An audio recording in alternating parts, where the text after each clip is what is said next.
So if the generator keeps shutting off and you come in and you look at it and you count the flashes, 1, 2, 3, 4, 5, 6, 7, which means no raw water flow, that means we probably got a bunch of kelp in the raw water system for the generator. So let's go take a look at that.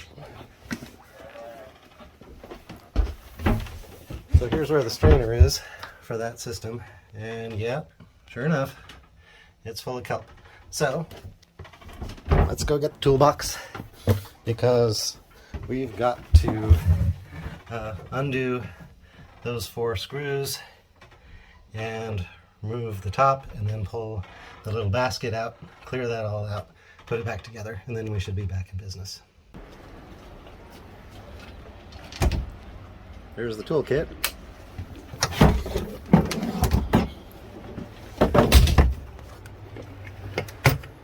Now we got to figure out which size is the right size. Of course, you can use trial and error. You'll discover that 3/8 is too small, 7/16 is too big, but then you remember it's a French boat, so it's 10 millimeters. 10 millimeters, that's great. All right, got them all loose. I sure hope I don't drop these screws or washers. Okay, so I took the screws out, and I've got a bucket hanging by. A little bit of water is leaking out since I've removed the screws, so the bilge pump is starting to go because a little bit of water is coming through that system. Oh, I guess probably should have shut that valve. Let's shut that so that seawater doesn't come in and fill up the bilge there. Okay, so there's just 2 pieces. There's a glass piece and a metal bracket, and then underneath it, here's the little filter and the gunk that's in it. That's actually not that much. Oh, looks like there might be more still in this line. Maybe we can pull some of it through.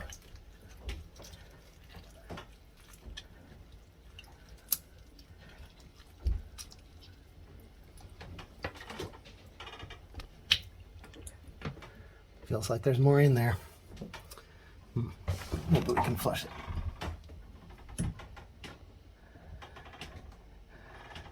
Well, we might have to turn it back on again to suck that stuff out of the line here.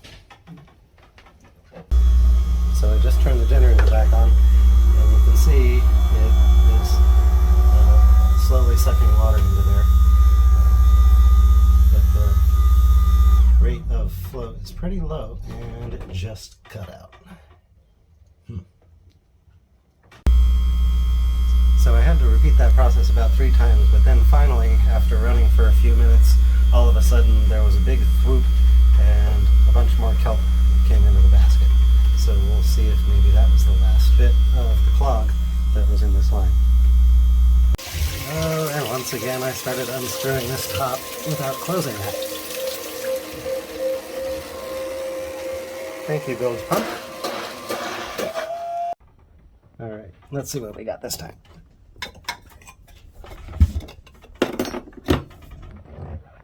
Ooh.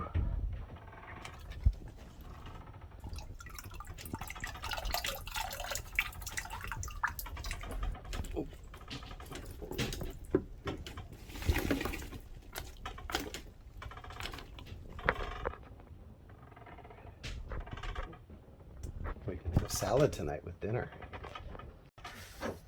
Okay, so I've put the basket back in, and this O-ring rubber seal feels pretty smooth and clean, so we will put the cover back on and bolt it back down, and hopefully this time we've gotten this line clear.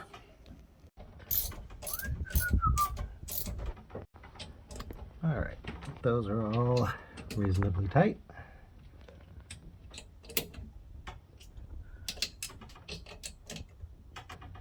So now we'll turn the generator back on and hopefully it'll stay on.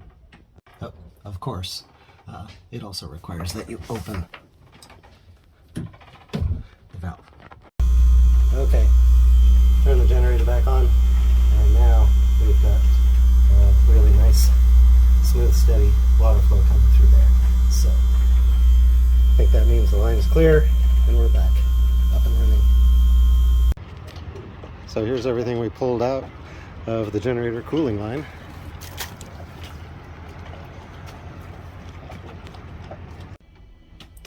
Alright, so it's clogged again because we are in Kelp City around here. It looks like there's kelp in that end of the line and that end of the line, and I've tried a couple times just turning the generator on to try and flush that stuff through to the strainer, but it's not coming through. So I'm going to have to remove the tube from the seacock there and hopefully be able to clear it that way. So I loosened one of the straps enough that I could slide it up a bit, and now I'm loosening the other strap. These happen to be 7mm sockets, and we'll just open this one up nice and wide. Alright, that might be enough. Now it's loose. We can slide that up, and then we just gotta really give this a good yank to get this off. Of course, I made sure to close that valve first. There we go. Ooh, look at that gunk.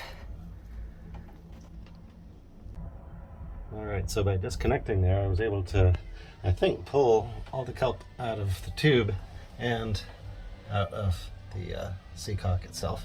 So I'm gonna push this tube all the way back down on, and then we'll slide the clamps down to where they were originally, tighten those up, and try turning on the generator again to make sure we have good water flow.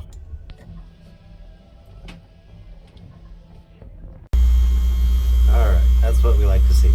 So getting nice strong water flow, and so I'm going to go ahead and finish bolting up that cover again, and hopefully we'll last more than a couple of hours before the next giant piece of kelp gets sucked up into this thing.